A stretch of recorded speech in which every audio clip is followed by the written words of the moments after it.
Hadis yang dikeluarkan Imam Muslim dari nomor 3005 dari sahabat yang bernama Suhaib bin Sinan, semoga Allah meridainya, bahwasanya Rasulullah SAW bersabda, "Kana malikun fi man qablaku wa kana lahu sahir." Dahulu kala ada seorang raja, kata Rasulullah. Tapi ini bukan dongeng, ya. Ini benar. Karena Nabi tidak mungkin menceritakan sesuatu yang sifatnya fiksi. Iya. Yang Rasulullah sampaikan memang benar. Dahulu ada seorang raja yang memiliki tukang sihir. Karena memang raja dahulu biasanya mereka punya penasihat spiritual dan biasanya dukun. Iya. Falamma kabur qala lil malik. Ketika tukang sihir ini sudah tua, dia berkata kepada sang raja, "Inni qad kaburtu, aku sudah tua.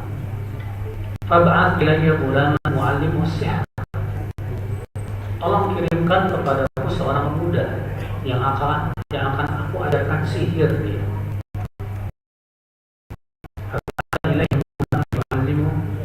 Maka sang raja pun mengirimkan seorang pemuda untuk diajarkan sihir yang kelak akan menjadi pengganti si penyihir itu. Wa kana fi tariqihi idza salaka rahibun. Namun pemuda ini setiap kali pergi menuju tempat tukang sihir, dia melewati tempatnya seorang rahib. Rahib itu ulamanya ahli kitab. Ya. Faqa'ada ilaihi wa sami'a kalamahu fa'ajabah. Dan dia menyempatkan duduk di majelis rahib itu dan mendengarkan ucapan-ucapannya, dan dia merasa kagum dengan yang disampaikan oleh si rahib ini. Wa kana idza tasahir marra birrahib wa qa'ada ilaihi. Di mana si pemuda ini kalau mendatangi si penyihir pasti melewati si rahib itu dan duduk di majelisnya. Idza atas-sahir darabah.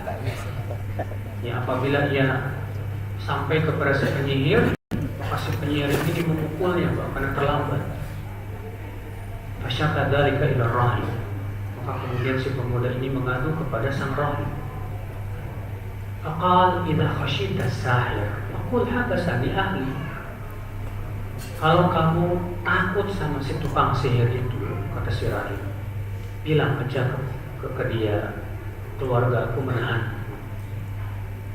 Wa idza khashita ahlan faqul habasani sahir. Kalau kamu takut kepada keluarga kamu, sampaikan saja, aku ditahan oleh si penyihir.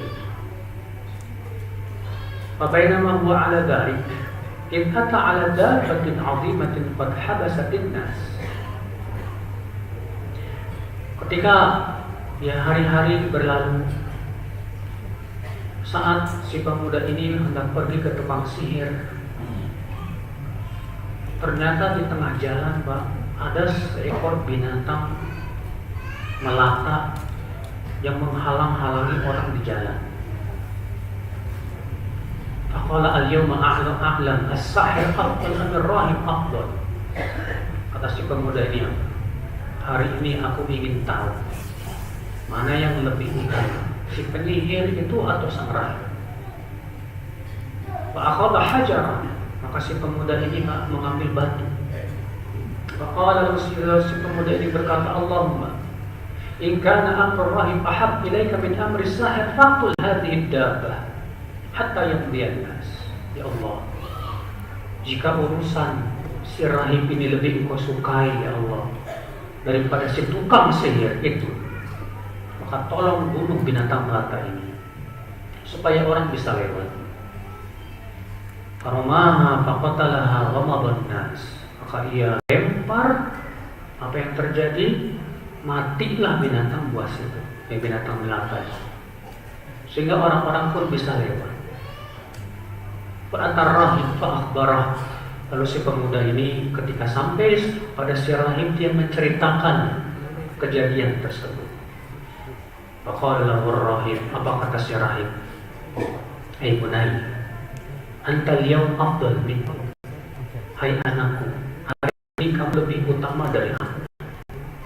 Qad balagha min amrika ma ara. Kamu telah sampai kepada derajat yang aku lihat. Wa innaka satubtala, dan kamu pasti akan diuji. Wa in ibtulita fala tadull alai. Kalau kamu nanti diuji, jangan sekali-kali menunjukkan tempatku. Rahasiakan tempatku.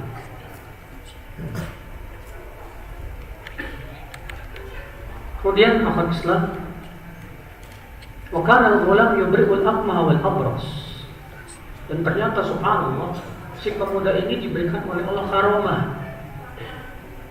Dia dengan izin Allah menyembuhkan ya orang-orang yang kena penyakit ya akma, buta, abros, yang kulitnya belang. Wa yudawin nas min sa'il adwa, dan dia mengobati orang-orang dari semua penyakit. Masya Allah, karomahnya. Si pemuda ini diberikan oleh Allah karomah.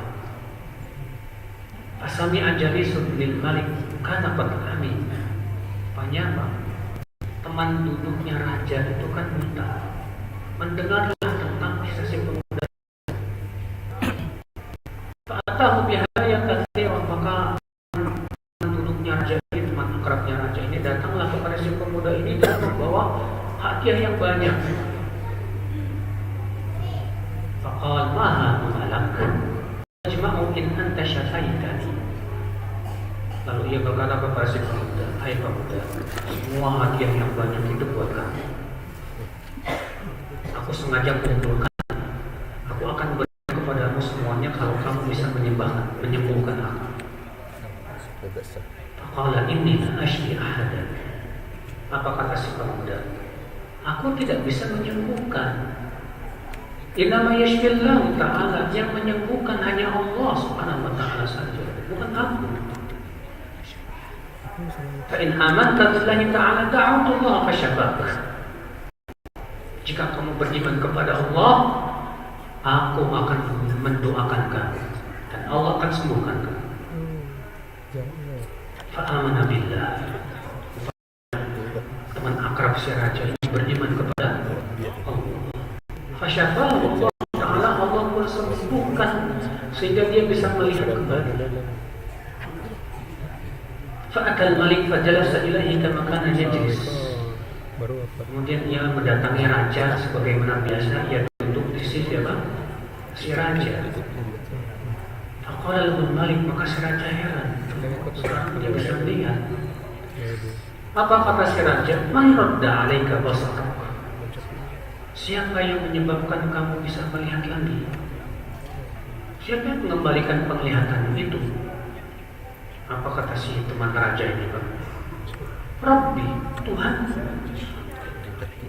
Maka si raja marah dan berkata, walaka rabbun ghairi, kamu punya Tuhan selain aku?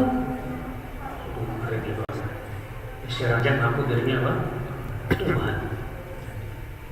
Wala rabbi wa rabbuka Allah. Maka si teman raja berkata, Tuhanku dan Tuhanmu satu, yaitu Allah subhanahu wa ta'ala saja. Fa'akhadahu falam yazal yu'adzibu hatta dalla 'ala al-ghulam. Maka ditangkapnya teman si raja ini sama si raja ini, disiksa sampai akhirnya dia nggak kuat lagi, akhirnya ditunjukkan kepada si pemuda. Haji Abil Ghulam, lalu ditangkaplah si pemuda, saudara. Faqala lahu al-malik, maka raja berkata kepada si pemuda ini, hai bunai, qad balagha min sihrika ma tubri'ul aqma wal abras wa taf'al wa taf'al. Hai anak, karena kan si pemuda ini yang dikirim sama raja ke siapa? Tukang sihir. Apa kata si raja? Hai anak, sihirmu sekarang sudah hebat sekali. Kamu bisa menyembuhkan orang-orang yang sakit. Faqala inni la ashfi ahadan. Apa kata si pemuda? Aku nggak bisa menyembuhkan. Innama yashfillahu ta'ala. Yang menyembuhkan itu hanya Allah saja. Fa'akhadahu falam yazal yu'adzibu. Maka ditangkapnya si pemuda ini, disiksa. Hatta dalla ala rahib, sampai si pemuda ini udah nggak tahan lagi, akhirnya dia tunjukkan si tempat siapa? Si rahib itu, Pak. Waji'a bir rahib, ditangkaplah si rahib ini. Maka lalu irji'an dinik. Katakan kepada si rahib ini, murtad kamu dari agama. Fa'aba, tapi si rahib nggak mau. Pada abil minsyar, maka si raja ini minta gergaji. Fawadu'al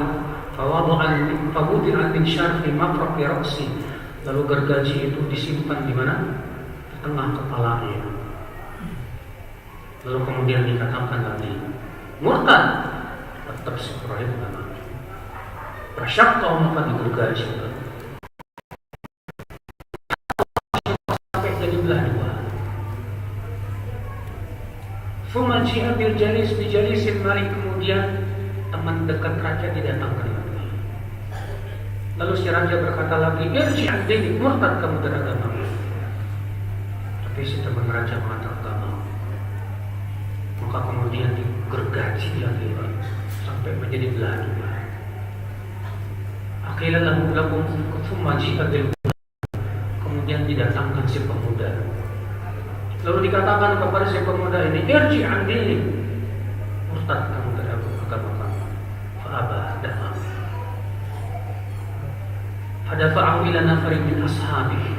Rupanya si raja ini menyerahkan si pemuda ini kepada pengawal-pengawalnya.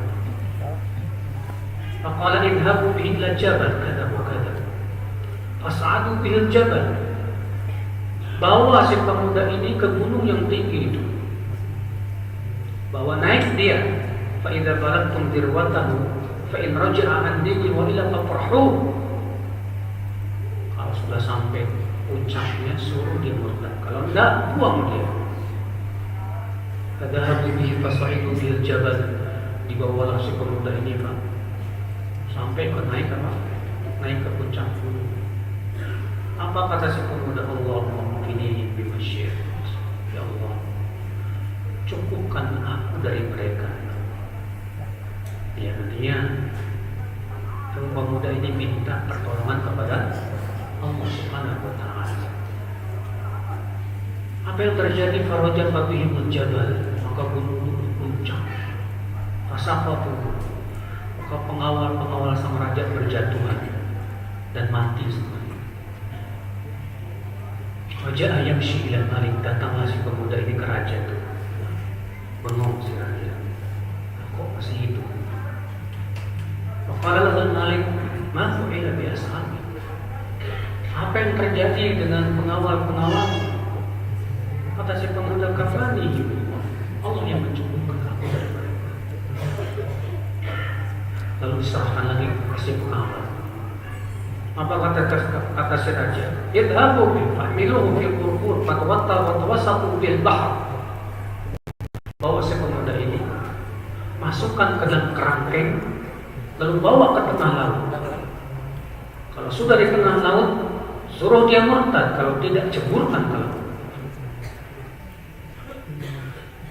Apa yang terjadi? Dibawalah saudaraku sekalian. Ketika sampai di tengah laut, si pemuda berdoa lagi, Allahumma qfini bi masyiatik. Ya Allah, cukupkan aku dari mereka. Apa yang terjadi? Fangkafat bihi musafina, kapal yang terbalik. Ya. Favoriku tenggelam semuanya.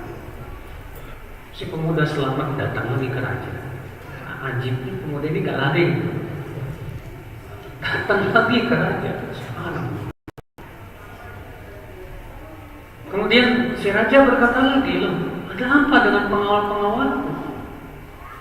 Kata si pemuda, Allah yang mencukupi aku dari mereka. Kemudian si pemuda, hatta taf'al ma amruka. Kamu tidak bisa membunuh sampai kamu melakukan seperti apa yang aku perintahkan kepadamu. Qala mahu, kata si raja, apa ya? Ajma'un nas fi sa'idin wahid. Fatasrubuni ala jidr. Kumpulkan seluruh manusia di lapangan. Salib aku di atas kayu. Summa khudh sahman min kinanati. Lalu ambillah panah dari panahku. Summa dha'isahu fi kabilil qaus. Kemudian simpanlah anak panah tersebut di busurnya. Kemudian ucapkan begini, Bismillahi Rabbil Ghulam. Dengan nama Allah, Rabbnya Ghulam. Thumma rmini. Kemudian silakan panah. Fa innaka idza fa'alta dzalika qatalta. Lakukan perintahku itu, kamu bisa membunuh. Jama'an nasi sa'idin wahidin. Maka si raja ini mengumpulkan orang-orang di lapangan. Fasallallahu ala jidr. Kemudian disalib di atas kayu. Kemudian diambillah panah, lalu disimpannya di busurnya. Lalu si raja berkata, Bismillahirrahmanirrahim. Lalu dilepaskannya dan persis menancap di pelipis-pelipisnya si Ghulam itu. Meninggallah si pemuda itu. Tapi apa yang terjadi ketika melihat si raja dan keadaan si pemuda itu, seluruh manusia berkata, Amanna bi Rabbil Ghulam. Kami beriman kepada Rabbnya Ghulam. Semua beriman. Banyak ini yang diinginkan oleh si pemuda. Ya. Maka kemudian pengawal raja berkata, "Ra'aita ma kunta tahdhar qad wallahi nazala bika hadru." Aku kan sudah bilang kepada kamu. Ya, dia menyuruhmu itu supaya manusia beriman, dan ternyata sudah terjadi. Orang-orang sudah beriman. Rupanya si raja itu sombong sekali. Fa'amara bil qutl. Disuruh dibikin parit. Dan udrima fiha an-niran. Parit yang besar itu dinyalakan padanya api yang besar. Kemudian dia berkata kepada orang-orang yang beriman itu, siapa yang tidak mau murtad, lemparkan dia ke dalam api. Ya. Maka kemudian mereka pun dilemparkan, mereka pun lempar. Ada seorang wanita yang membawa bayi dan dia ketakutan. Fataqa'asat an taqa'a fiha faqala laha al-ghulam. Maka bayinya berkata, ya ummah, isbiri, padahal masih bayi. Tiba-tiba si bayi berkata, hai ibu, sabarlah, fa innaki 'alal haqqi, karena engkau di atas kebenaran. Sampai selesai di sini. Ikhwatul Islam, insyaallah ini kisah yang luar biasa. Namun yang diinginkan adalah faedah-faedah yang kita petik dari hadis ini, saudaraku. Saya ambil dari kitab Bahjatun Nadhirin, Syarah Riyadhus Shalihin, di hadis nomor 130.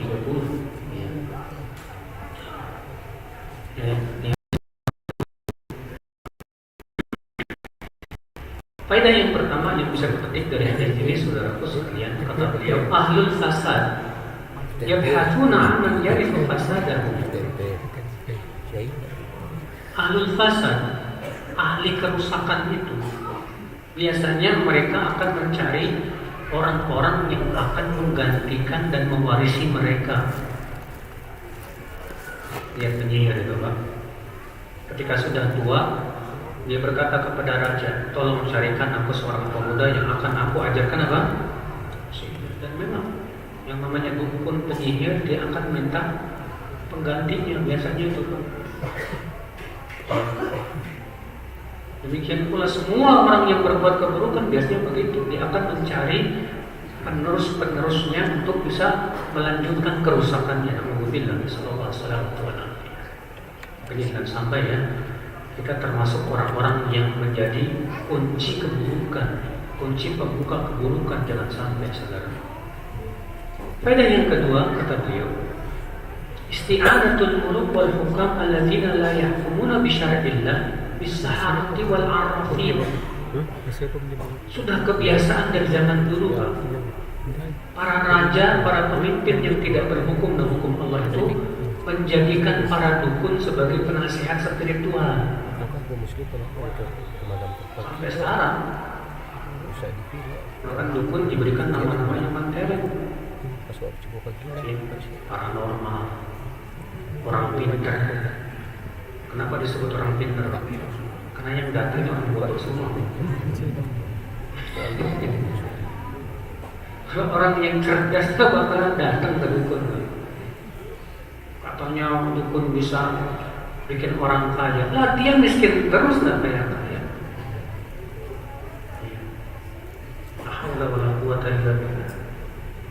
Subhanallah, ternyata memang sudah dari zaman dulu yang namanya pemimpin mengambil penasihat spiritual dari kalangan dukun itu sudah dari dulu.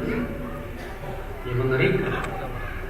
Faedah yang ketiga, istihbabut ta'lim fi shighar fa innahu kan naqshi fil hajar.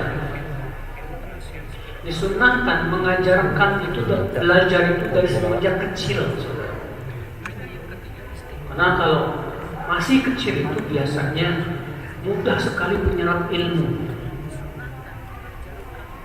Makanya anak-anak yang ada jangan dikasih HP. Biarkan mereka hafal Quran, hafal hadis. Maka saya heran sama sebagai orang tua yang mau mengasih HP ke anaknya, sampai anaknya itu ya Allah sibuk main game, senang nonton drakor, belum lagi tiktokan. Aduh kasihan. Ada lagi sebagian orang tua ngajarin anaknya Pak nyanyi. Sampai hafal tuh Pak nyanyian. Ini sayang sekali. Anak kecil itu hendaknya kita ajarkan ya di agama, ilmu. Lihat di zaman dahulu, Imam Syafi'i umur berapa tahun beliau hafal Quran? Umur 10 tahun. Imam Nawawi umur 6 tahun hafal Quran. Imam Bukhari umur 12 tahun hafal Quran. Imam Malik umur 6 tahun hafal Quran. Bahkan Imam Bukhari umur 12 tahun sudah hafal 70.000 hadis. Masya Allah. Kalau anak-anak sudah kita didik dari kecil dengan ilmu itu sudah besarnya, Masya Allah. Beda kalau kita menuntut ilmunya udah tua. Kalau udah tua itu susah, bebel terus. Mau ngapalin gak apa-apa. Ngapalin Arba'in Nawawiyah. Hadis pertama hafal alhamdulillah, masuk hadis yang kedua. Hadis yang kedua hafal alhamdulillah, hadis pertama udah lupa. Susah. Iya. Makanya ini anak-anak kita jaga betul. Karena anak-anak kita ini sekarang menjadi sasaran utama. Ya. Perusakan pikiran, ghazwul fikri, perang pikiran. Para pemuda, anak-anak dihancurkan oleh media. Ya. Saudaraku saya. Faedah selanjutnya, isbatu karamatil awliya. Adanya karomah para wali. Apa sih karomah itu Pak? Apa bedanya dengan mukjizat sihir? Karomah itu adalah sesuatu yang luar biasa yang terjadi kepada seorang wali. Sedangkan mukjizat itu sesuatu yang luar biasa yang terjadi pada seorang nabi. Sedangkan sihir itu sesuatu yang luar biasa yang terjadi pada dukun. Terus apa dong bedanya karomah sama apa? Karomah sama sihir. Kata para ulama, ada 3 perbedaan antara karomah dengan sihir. Yang pertama, karomah itu datang dengan sendirinya tanpa dicari dan diusahakan.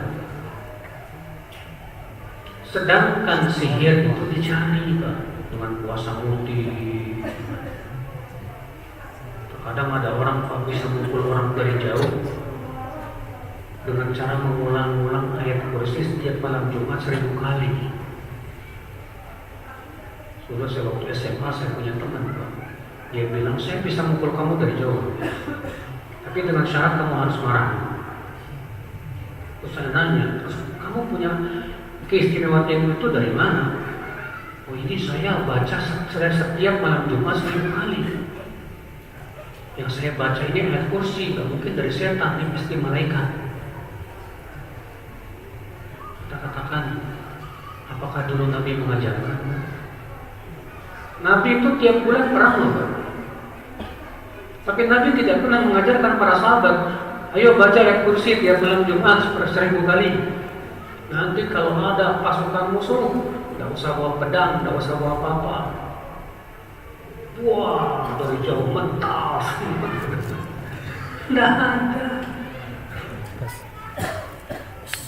Saya punya teman lagi, Pak. Dia bilang saya dulu waktu masih main kayak gituan, gacuan saya itu Al-Kautsar. Jadi saya selalu mengucapkan inna a'tainakal kautsar, fasalli li rabbika wanhar, inna syani'aka huwal abtar. Tar itu langsung dibunuh. Tar. Waduh, mental.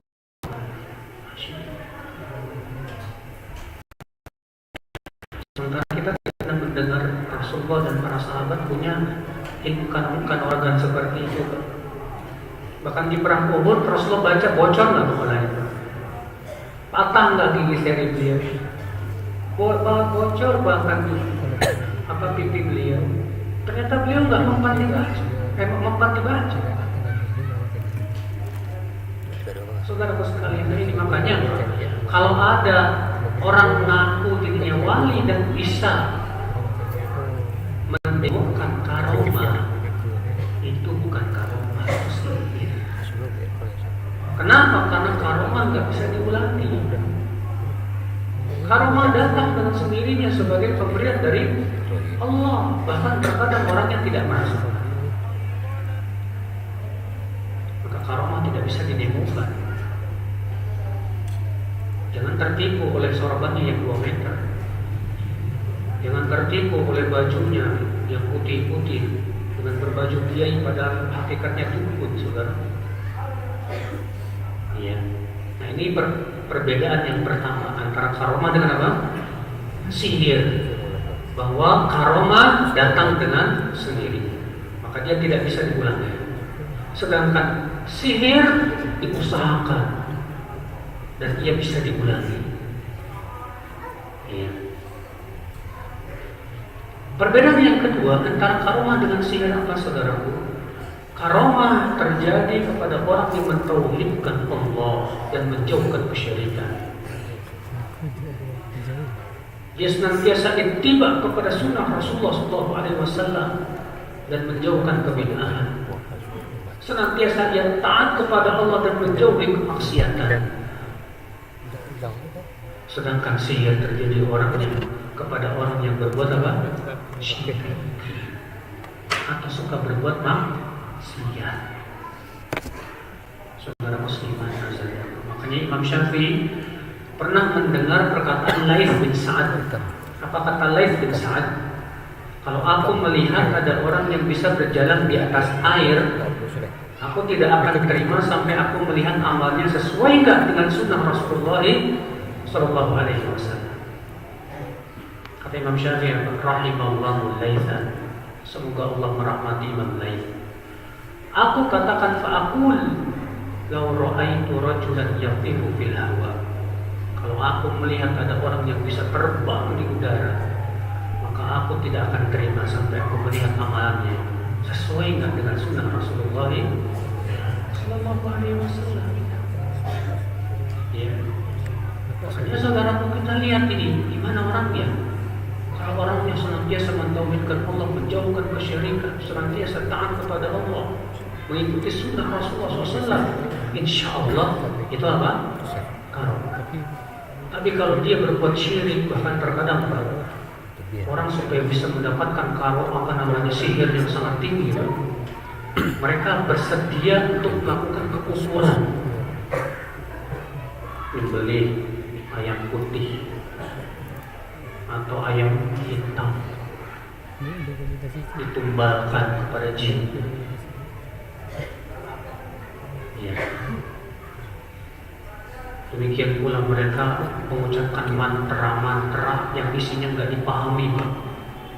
Memanggil para apa? Para jin. Ini hati-hati, Pak. Ini perbedaan yang kedua. Perbedaan yang ketiga, karamah tidak bisa dibatalkan oleh apapun. Sedangkan sihir bisa dibatalkan oleh zikrullah azza wa jalla. Iya. Nah, ini tiga perbedaan yang disebut oleh para ulama antara karamah dengan apa? Ya. Faedah yang selanjutnya saudaraku dari hadis ini, qulubul ibad biyadillah. Hati hamba itu berada di tangan Allah Subhanahu wa taala. Yahdi man yasha wa yudhillu man yasha. Allah memberikan hidayah kepada siapa yang Allah kehendaki dan Allah menyesatkan siapa yang Allah kehendaki. Dia sepemuda ini, Pak. Dia sudah dikirim raja untuk diajarkan apa? Sihir. Tapi Allah ingin memberi hidayah kepada si pemuda ini. Hidayah di tangan siapa? Allah. Kita hanya sebatas berusaha saja. Tapi yang memberikan hidayah sekali lagi siapa? Allah. Dan kita wajib mencari hidayah, saudara. Makanya kita minta terus kepada Allah, ihdinas siratal mustaqim. Ketika Rasulullah SAW sangat sedih karena paman beliau Abu Thalib meninggal di atas kekafiran, sebenarnya dalam riwayat Bukhari dan Muslim. Allah turunkan kepada Rasulullah firman-Nya, apa kata Allah, innaka la tahdi man ahbabta walakin Allah yahdi man yasha. Sesungguhnya engkau ya Muhammad tidak bisa memberi hidayah kepada siapa yang kamu suka, akan tetapi Allah yang memberi apa? Hidayah. Maka Pak, kalau kita ingin diberi hidayah, kita harus melakukan sebab-sebabnya, Pak. Semua kita dapat hidayah, nah, tapi harus usaha. Di antara usahanya apa? Menjauhi penghalang hidayah. Karena di sana ada hal-hal yang menyebabkan kita terhalang dari hidayah, saudara. Apa di antara penghalang hidayah itu? Tabir hidayah, sombong. Terutama sombong kepada ayat-ayat Allah Subhanahu wa taala. Yang tertabir hidayah, apalagi Bapak sekalian, cinta dunia yang berlebihan, sehingga dia lebih memilih dunia dibandingkan mengikuti apa? Hidayah. Berapa banyak orang seperti ini? Ya, karena cintanya kepada kedudukan, cintanya kepada uang, cintanya kepada harta sangat luar biasa, akhirnya dia tidak mau mendapatkan hidayah dari Allah Azza wa Jalla. Di antaranya syahwat, orang ikutin syahwat, dan banyak lagi yang lainnya, saudaraku sekalian. Faedah selanjutnya, ada al-iqtirar bil karamah. Jangan tertipu dengan karena karma itu hakikatnya ujian, bukan? Ketika Nabi Sulaiman dengan pasukannya sedang berjalan, apa kata semut-semut itu? Wahai pasukan, masuklah kalian. La yahtimannakum Sulaiman wa junuduhu wa hum la yash'urun. Jangan sampai Sulaiman dan pasukannya itu menginjak-injak kalian dalam keadaan mereka tidak tahu. Fatabassama dhahikan min qawliha. Rupanya Nabi Sulaiman paham bahasa apa? Dan ini mukjizat tidak? Mukjizat termasuk karamah. Apa kata Nabi Sulaiman ketika mendengar ucapan si semut itu? Hadza min fadli rabbi liyabluwani aashkuru am akfur. Ini semua karunia dari Rabbku untuk Allah uji aku, apakah aku termasuk orang yang bersyukur atau kufur. Kadang ada orang dikasih karomah malah jadi sombong, merasa dirinya wali ke-10.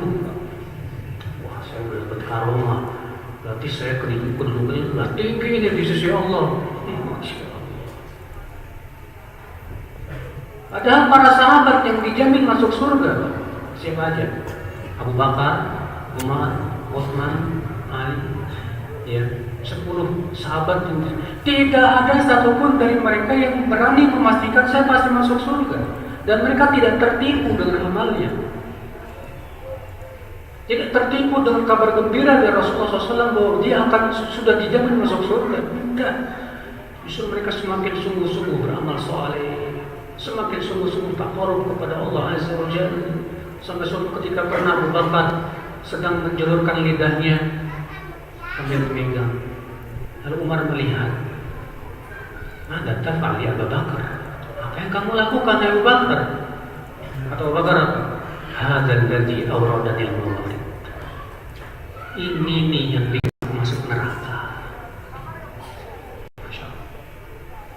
Kita terkadang Pak merasa dirinya udah soleh, baru dapat rezeki, baru dapat rezeki dikit aja Pak.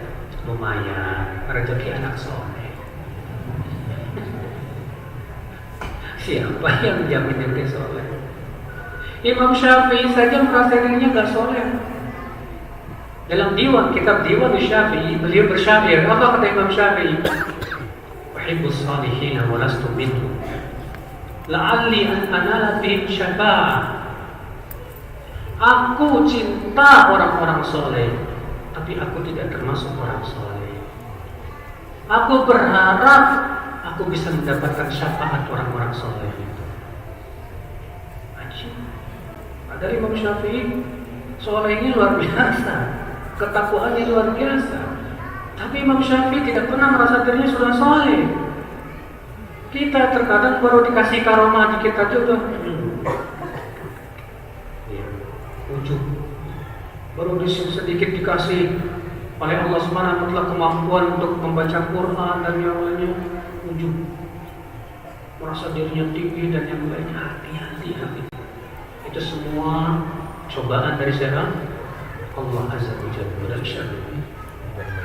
Sudah. Baik. Selanjutnya kita lanjutkan. Bismillah. Assalamualaikum warahmatullahi wabarakatuh.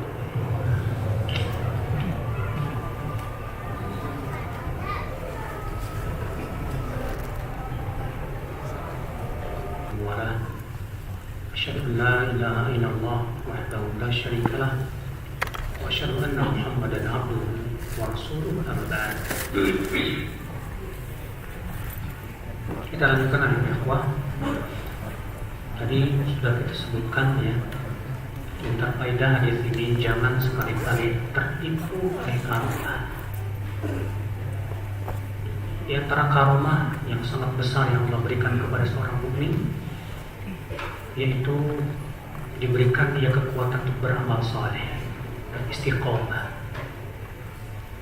Banyak orang Pak memandang karomah itu sebatas sesuatu yang luar biasa, seperti bisa Pak terbang, mati bacok dan yang lain. Padahal kata para ulama, karomah yang paling besar itu diberikan oleh Allah kekuatan untuk istiqomah di atas din, ya. Dijadikan dia bisa beramal soleh saja itu sudah termasuk karomah, karena karomah itu artinya apa? Kemuliaan dari Allah Azza wa Jalla. Jangan pernah kita tertipu bahwa walaupun amal kita banyak sekalipun saudara. Makanya kata Rasulullah SAW, "Laulam tudnibu khasyitu alaikum asyad min dzalik." Kalau kalian tidak pernah berbuat dosa, yang aku khawatirkan atas kalian itu yang lebih berat dari itu. Apa itu? Al-ujub. Ujub dengan amalan apa? Soleh. Iya. Baik, kita ambil faedah berikutnya. Kita lanjutkan dulu, lalu kemudian kita buka tanya jawab. Al-mu'min yumtahanu fi sidqi imani wa thabati ala qawlil haqqi. Seorang mukmin itu Pak pasti akan diuji kejujuran imannya oleh Allah. Iya. Karena itu sudah janji dari Allah. Allah berfirman dalam surah Al-Ankabut, Alif Lam Mim. Ahsiban nasu an yutraku an yaqulu amanna wa hum la yuftanun. Wa laqad fatanna alladziina min qablihim Wa la ya'lamanna alladziina shadaqu wa la ya'lamanna al-kadhibin. Alif Lam Mim, apakah manusia mengira akan dibiarkan berkata kami beriman sementara ia tidak diuji? Gak mungkin. Uji orang-orang sebelum mereka, maka dengan ujian itu kami tahu siapa yang imannya jujur.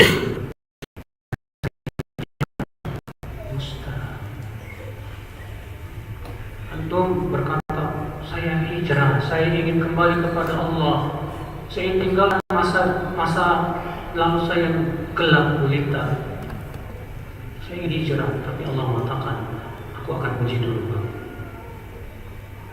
Pas hijrah diuji sama Allah, usahanya kolek. Pas hijrah diuji sama Allah, rezekinya berkurang. Ada aja ujian di jalan hijrah. Keniscayaan itu sudah sunnatullah dan ketetapan dari Allah. Siapapun yang menyatakan dirinya saya beriman, Allah akan uji keimanannya itu. Allah ingin melihat kejujuran imannya, saudara. Di zaman Rasulullah dan ada seorang musyrik masuk Islam. Tak lama kemudian datanglah ghanimah. Lalu Rasulullah SAW memberikan sebagian ghanimah kepada orang tersebut yang baru masuk Islam. Lalu orang ini berkata kepada Rasulullah, apa ini ya Rasulullah? Itu untukmu, ambil aja. Kata dia, ya Rasulullah, aku masuk Islam bukan untuk ini. Aku masuk Islam karena aku berharap ada panah menancap di kerongkonganku, lalu aku mati syahid. Apa kata Rasulullah? Inna asdaqillah yasduq. Kalau memang kamu jujur kepada Allah, Allah jujur kepada kamu. Tak lama kemudian Pak, diumumkan perang. Perangkaplah sahabat ini dengan semangatnya. Berperanglah dengan gagah beraninya. Setelah selesai peperangan, Rasulullah mencari orang tersebut. Dicari oleh para sahabat, ternyata sudah meninggal dunia, mati syahid. Dalam keadaan apa? Panah menancap di sini. Apa kata Rasulullah? Sadaqallah fasadaqah. Dia memang jujur kepada Allah, maka Allah pun jujur kepada dia. Kita beriman kepada Allah pasti diuji Pak. Dengan apa? Dengan perintah. Disuruh sholat, zakat, puasa, haji. Diuji dengan apa Pak? Larangan. Dilarang berzina, dilarang makan riba. Ujian. Diuji dengan apa Pak? Musibah yang menimpa yang kehidupan kita. Pasti. Apalagi seorang mukmin. Kata Rasulullah SAW, la yazal wala bil mukmin. Ujian itu pasti akan terus menerpa seorang mukmin hatta yalqallah, sampai ia bertemu dengan Allah, walaysa alaihi khati'ah, dalam keadaan tidak membawa dosa. Saudara muslimah, ya. Jadi keimanan kita akan diuji. Terkadang Pak, diujinya bukan dengan kesusahan, tapi diujinya dengan kesenangan. Dan saya yakin semua sepakat, kita lebih senang diuji dengan kenikmatannya kan? Siapa yang lebih memilih diuji dengan kemelaratan? Tidak ada. Semua kita memilih ingin diuji dengan kenikmatan dan kesenangannya kan? Tapi subhanallah Pak, banyak orang-orang yang diberikan oleh Allah kenikmatan gak lulus ujian. Banyaknya kenikmatan membuat dia malas ibadah, bukan gak sabar. Banyaknya kenikmatan membuat dia senang maksiat, banyak orang gak sabar. Banyaknya kenikmatan membuat dia sombong, dia gak sabar. Makanya Hudzaifah bin Yaman berkata, "Ubtulina bid-dharra fasabarna." kami diberikan ujian dan kesusahan, kami sabar. Waktu Nabi Sarraf alam nasbir. Tapi ketika kami diuji dengan kesenangan, ternyata kami tidak sabar. Tidak sabar. Ya. Kenapa? Kita kalau terus-menerus senang, enak, biasanya kesabaran kita loh semakin memendek. Ya. Biasanya begitu. Kenapa? Karena kita sudah terbiasa dengan menyenangkan badan kita, memberikan kenikmatan dan yang lainnya. Padahal ini ujian. Hati-hati saudara. Ya. Ini faedah selanjutnya. At-tadhiyah fi sabilid da'wah ila Allah wa idharil haqqi. Berkorban untuk dakwah di jalan Allah dan untuk membela kebenaran. Setiap kita harus mau berkorban, Pak. Berkorban dengan waktu, berkorban dengan harta, bahkan terkadang harus berkorban dengan jiwa, raga. Ya, untuk Allah.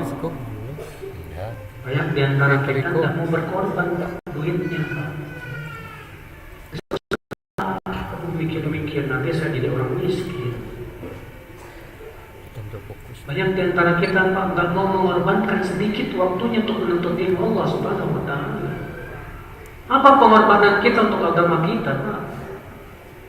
Selama ini apa? Yang namanya cinta itu pasti butuh pengorbanan, saudaraku. Kita cinta Allah tapi kita nggak mau berkorban untuk Allah Azza wa Jalla. Korbankan sedikit harta kita dengan zakat dan yang lainnya. Ya. Faedah selanjutnya saudaraku sekalian, ahlul iman yaskharuna kullama atahumullah wa tafaddala bi 'alaihim bi khidmati dinihi wa da'wati ila sabilihi. Orang yang beriman itu menggunakan nikmat-nikmat yang Allah berikan kepadanya untuk membantu agamanya. Orang beriman. Makanya orang yang beriman kepada Allah yang dia pikirkan dari hartanya, Pak. Gimana nanti hisabnya berat nih di sisi Allah. Gimana caranya supaya saya selamat nanti pada hari kiamat. Dia korbankan hartanya sedikit untuk di jalan Allah. Dia bantu pakai miskin, dia bantu orang-orang susah, dia bantu dakwah, dia bantu pesantren, dia bantu masjid. Ikhwatul Islam. Beda dengan orang yang kurang beriman. Orang yang kurang beriman, hartanya digunakan buat poya-poya. Makanya kata Rasulullah SAW dalam hadis yang sahih ya, innamad dunya li arba'atin nafar. Ini hadis mungkin antum sudah pernah dengar. Dunia itu untuk 4 orang. Siapa dia? Yang pertama, abdun ruziqa ilman wa malan. Hamba yang diberikan oleh Allah rezeki, ilmu dan harta. Dengan ilmunya dia bertakwa kepada Allah, ia menyambung silaturahim dan ia keluarkan hartanya untuk dizakatkan. Kata Rasulullah, maka ini orang yang paling tinggi derajatnya di sisi Allah. Yang kedua siapa? Hamba yang diberikan oleh Allah ilmu tapi tidak diberikan harta. Namun karena dia punya ilmu, niatnya benar. Dia berkata, kalau saya punya harta seperti si fulan, saya mau sedekah kayak dia. Apa kata Rasulullah? Maka ia dengan orang kaya itu pahalanya sama. Yang ketiga siapa? Hamba yang diberikan oleh Allah rezeki harta tapi tidak diberikan rezeki takwa, bahwa ya takhabbatu bih, dia poya-poya dengan hartanya, dia halang-halangi manusia dari jalan Allah dengan hartanya, dia putuskan silaturahim kerabatnya. Apa yang terjadi? Kata Rasulullah, yang di sisi ini untuk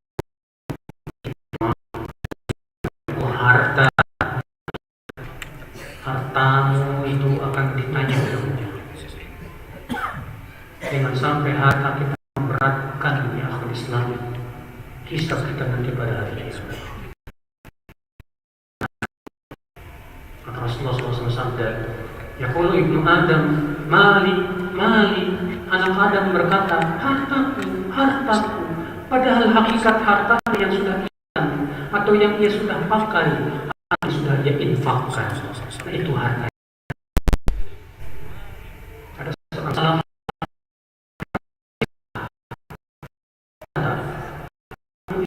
lawan sekali.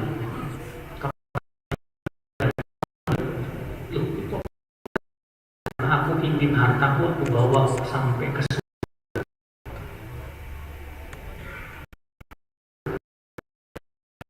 yang kita sedang akan kita bawa sampai surga biidznillah, saudaraku sekalian.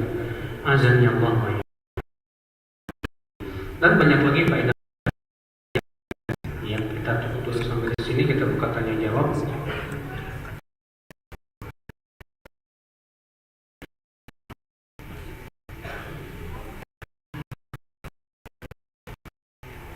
Mana yang lebih pertama, kita sholat berjamaah dengan imam yang mengeraskan bacaan basmalah atau imam yang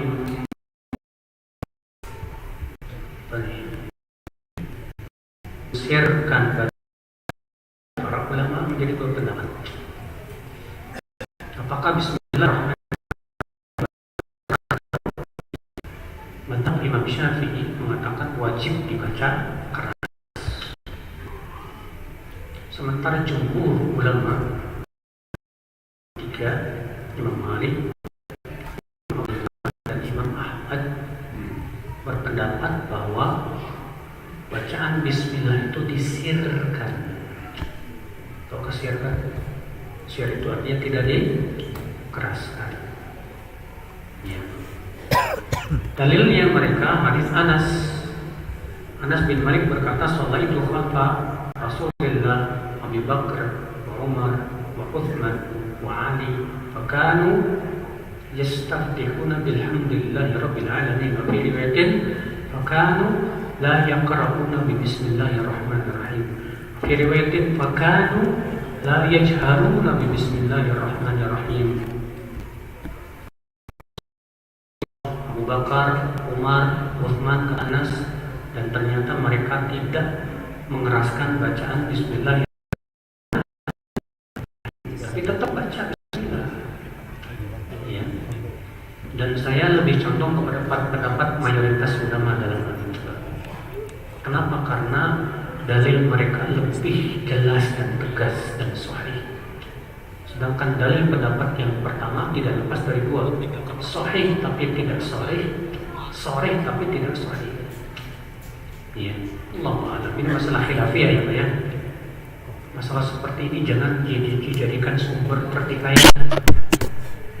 Masing-masing mengamalkan sesuai yang dia pandang apa? Kuat dan rajih. Adapun kemudian kita jadikan bahan untuk kita bertikai, saling menyesatkan. Imam Syafi'i sama Imam Ahmad gak saling menyesatkan. Padahal mereka berbeda pendapat. Ya. Anak dan istri alhamdulillah hijrah.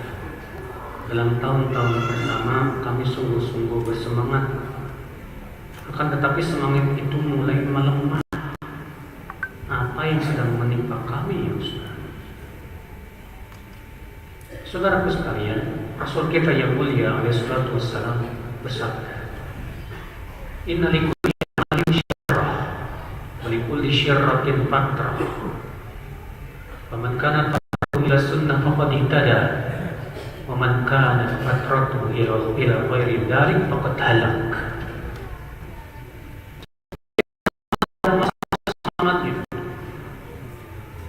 Dan setiap masa semangat ada masa-masa turunnya. Siapa yang pada sunnah, ia selamat, dia dapat hidayah. Tapi siapa yang masa turunnya kepada selain sunnah, maka ia binasa. Saudaraku, di masa semangat mulai melemah, jangan biarkan.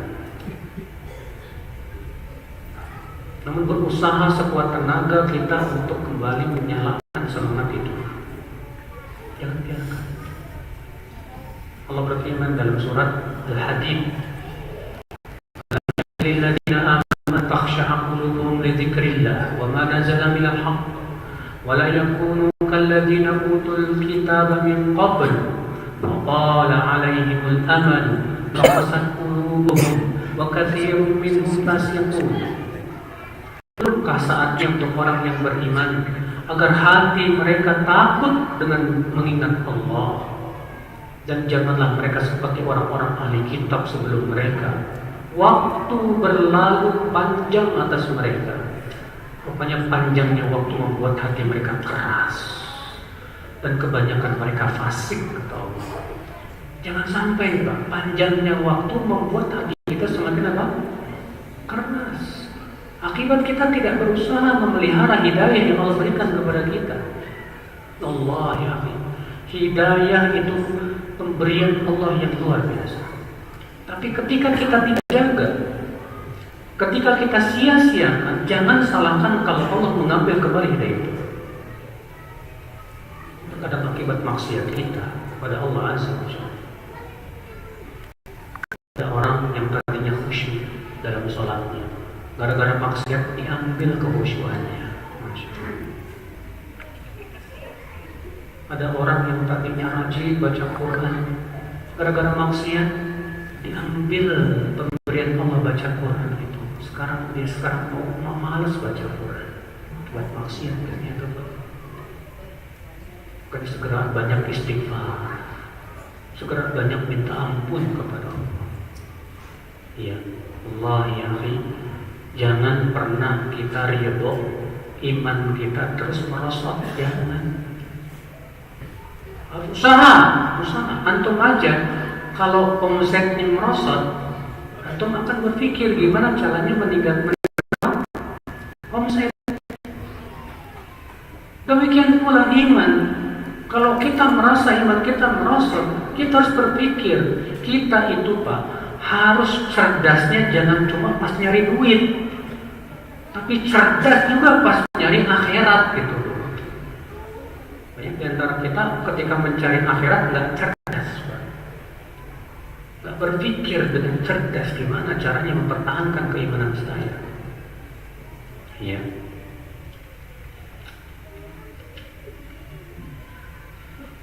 Bagaimana kiat-kiat sukses menuntut ilmu?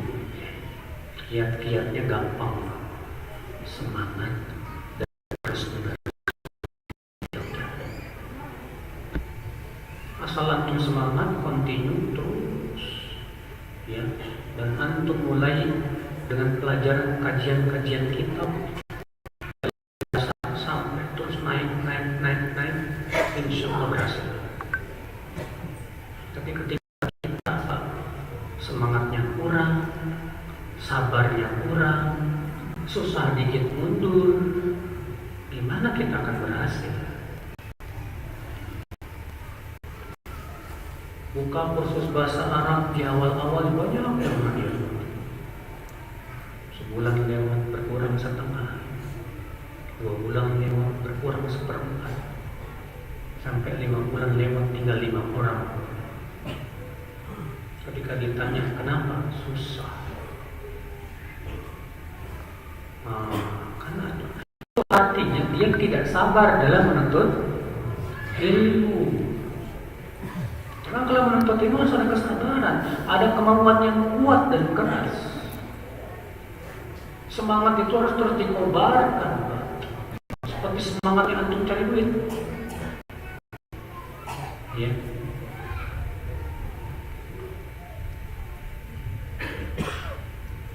Istri diuji dengan suami yang jarang sholat, baru hari ini. Boleh nggak minta cerai? Para ulama mengatakan boleh. Kalau suami jarang sholat, ini termasuk udzur syar'i seorang istri untuk minta cerai. Namun dia wajib menasihati dulu suaminya. Suruh dia sholat dengan baik-baik. Sampaikan dalil-dalil hujah. Kalau nggak mau juga ya udah. Jangan pernah mau kamu di bawah seorang laki-laki yang menyeret kamu ke neraka. Iblis disuruh sujud sama Allah, mau nggak? Iblis tuh nggak maunya sujud kepada siapa? Nabi Adam. Ini disuruh sujud sama Allah, nggak mau. Allah, ini orang lebih sombong dari iblis. Disuruh salat, suruh meletakkan jidatnya di tanah kepada penciptanya yang sudah memberikan rezeki kepadanya, tidak mau. Sombong sekali juga. Ya.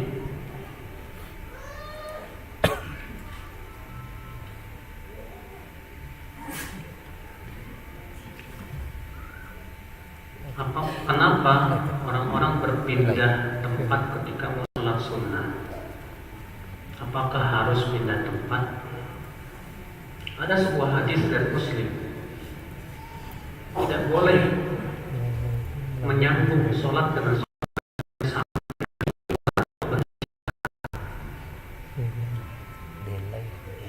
Tidak boleh dia menyambung satu sholat dengan sholat berikutnya sampai apa? Dia keluar masjid atau berbicara. Maka kalau dia sholat berzikir termasuk berbicara, tidak termasuk. Maka kalau dia sholat di tempatnya nggak masalah karena dia sudah berbicara, berzikir. Memang dalam riwayat Abu Daud disebutkan Rasulullah ketika hendak sholat sunnah beliau maju atau mundur. Namun diikhtilafkan oleh para ulama apakah hadis ini hasan atau dhaif. Syekh Albani memandang hadisnya hasan. Sementara banyak ulama memandang hadisnya apa? Walaupun itu hasan, dibawa kepada makna bahwa Nabi belum berzikir. Ya, Allah a'lam.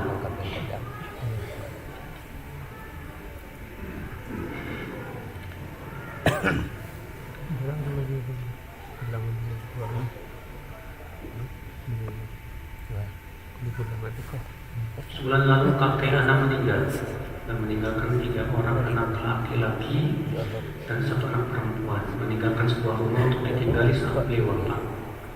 Apakah sah jika seorang kakek semasa hidup berwasiat untuk cucu perempuan dan anak perempuan yang sudah wafat peninggalan beliau untuk si cucu tersebut? Sahkah wasiatnya? Pertama, Nabi bersabda, la wasiyata li waris. Tidak ada wasiat untuk ahli waris. Sekarang kita lihat wanita ini dari anak perempuan termasuk ahli waris dari sini. Ternyata tidak. Kenapa? Karena terhalang oleh anak laki mahjub, sehingga ia tidak termasuk ahli waris dalam keadaan seperti ini. Maka boleh dapat wasiat, boleh, dengan syarat tidak lebih dari 1/3 harta. Ya. Baik, sepertinya sudah tidak ada yang bertanya. Alhamdulillah. Mohon maaf Pak, perjalanan di jauh banget tadi kecapean. Ya. Jadi tidak bisa lama-lama. Semoga yang saya sampaikan bermanfaat Pak, dan bisa kita amalkan dalam kehidupan kita. Mudah-mudahan bisa bertemu lagi di waktu ini.